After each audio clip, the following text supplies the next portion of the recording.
So Lynn, I saw on your website, one of your 10 key featured points was decentralization.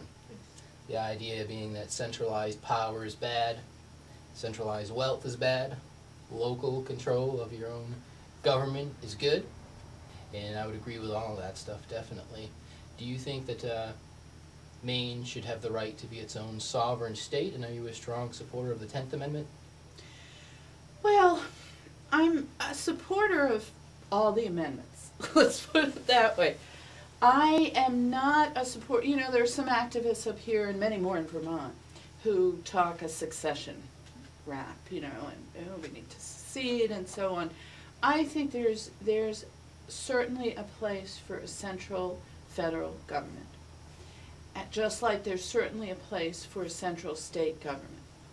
I think what these, for example, let's just take the example of the civil rights movement.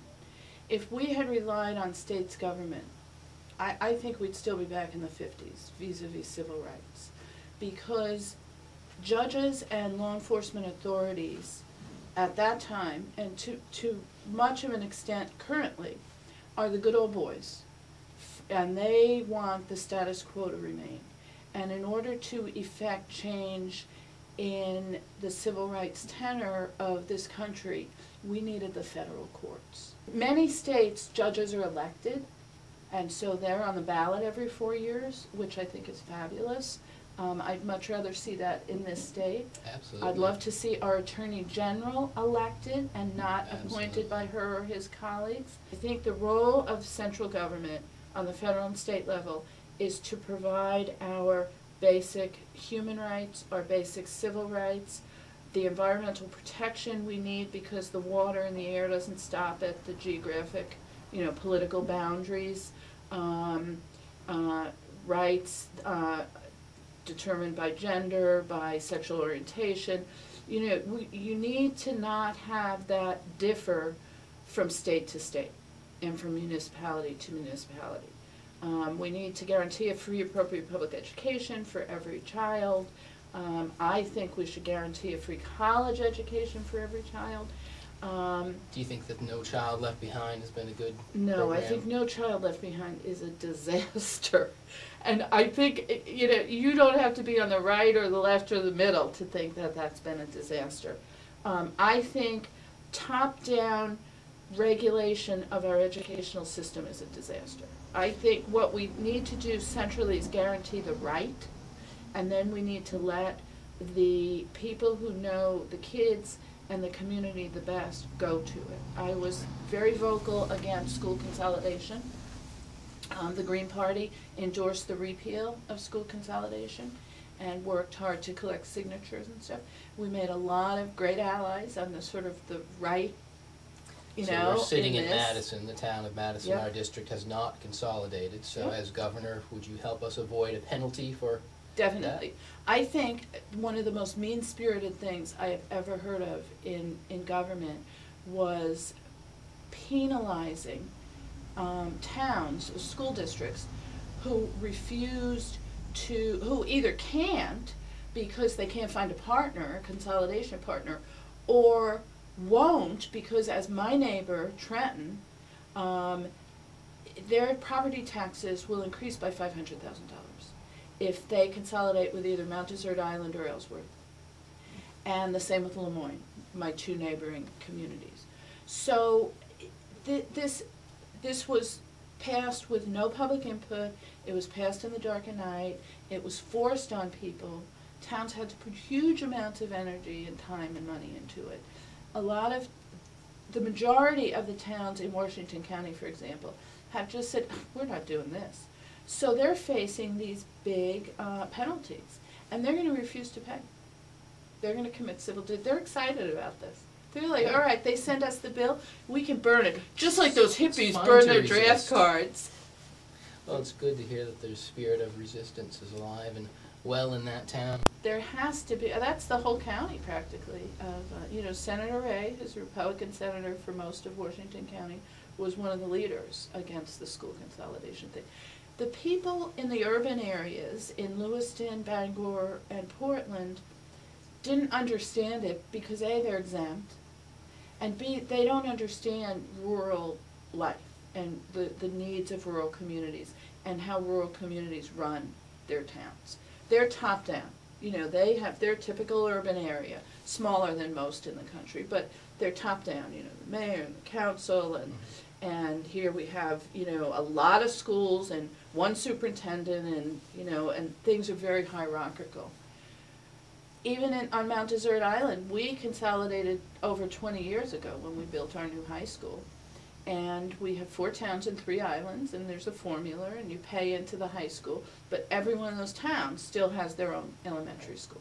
For years, part of my practice, less so now, but it used to be a lot of it, included special education law. I represented families of disabled children. My own son has a disability, and I know that everybody learns differently.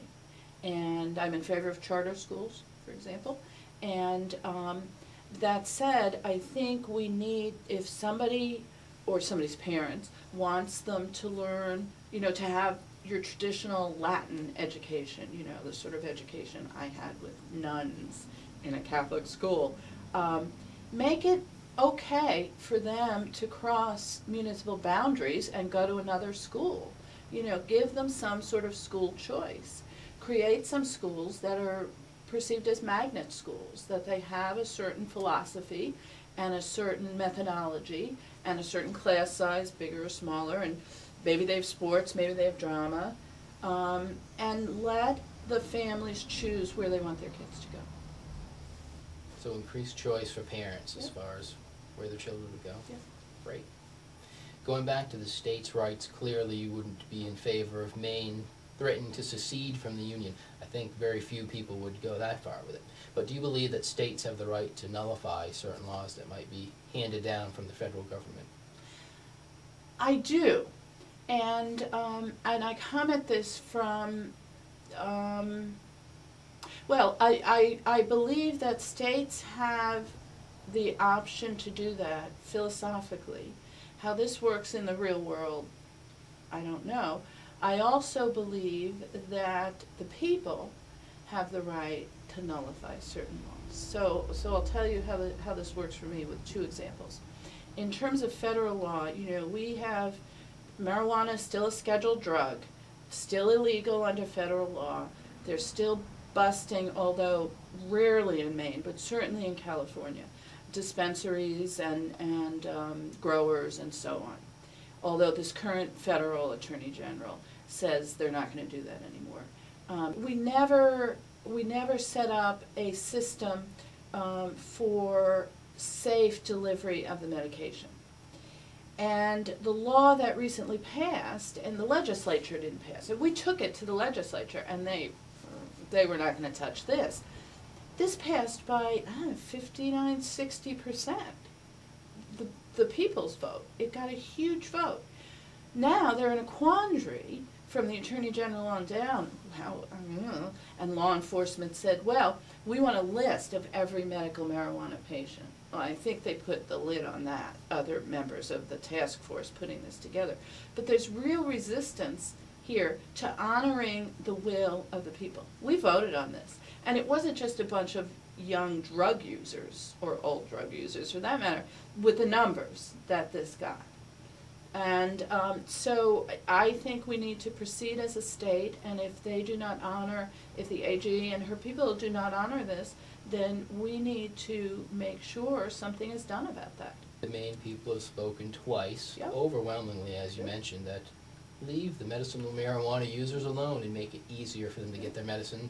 And the state of Maine government doesn't seem to want to hear that message. It seems to me that they're still trying to find ways to make this difficult. And there's a push to do only 1 or at the most 2 big growers. Rather than, you know, marijuana is the ultimate decentralized medicine. Right. Pharmaceuticals, Big Pharma hates it, of course, because when you're paying a fortune for OxyContin as a pain reliever, and you could, on the other hand, you could grow your own marijuana and get the same relief, they lose a lot of money if that happens. And we go right back to people like Daniel Troy, who gets appointed to be the chief counsel for the FDA, writes regulations for the pharmaceutical industries, then goes back and works for the industry and makes a profit. So That's again, right. we need to cut that stuff out.